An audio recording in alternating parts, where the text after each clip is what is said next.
Hi, it's me again with Corel Draw Tips and Tricks. Somebody sent me this file of a really good graphic of a basketball, and they want to do text to path, but they uh, can't figure out why they can't center it. So that's P, put center of the page.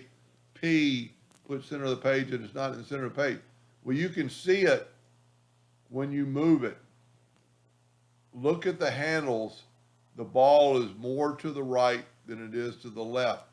And with it selected, you can actually see two little bitty nodes there.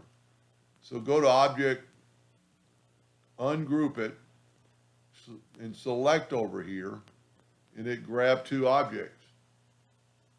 Now this is still just one object, so we can hit P, P, and then they can text a path. My suggestion, if they're just going to write one word, you could actually make that a little bit smaller by holding down the shift key and bringing that in a little bit.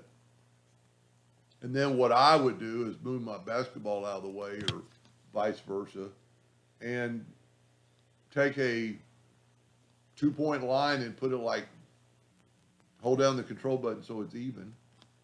Then get your virtual segment delete key, and that's going to be your path. So let's put it now, well, let's leave it there because sometimes another object, and then we can write in text to path. That's a little bit big, so let's reduce it. Let's bring it up kind of closer to our path.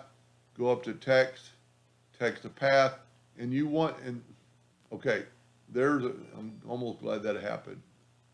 That's a problem. Let's take the shape tool and look at the arrows are going from left to right. So select it all and right click and reverse the subpath. Now the arrows are going left to right. Then take your text to path, and then you're going to wait for that red line. That way it'll be in the center. That's why I want to do just a little bit of the circle and not the whole circle.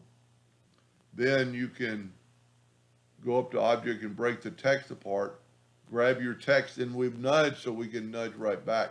And you could have any amount of work. Now, if you wanted to have text all the way around it or some at the bottom, then you'd want to use a circle. Anyway, I hope that helped them a little bit. Thank you for watching.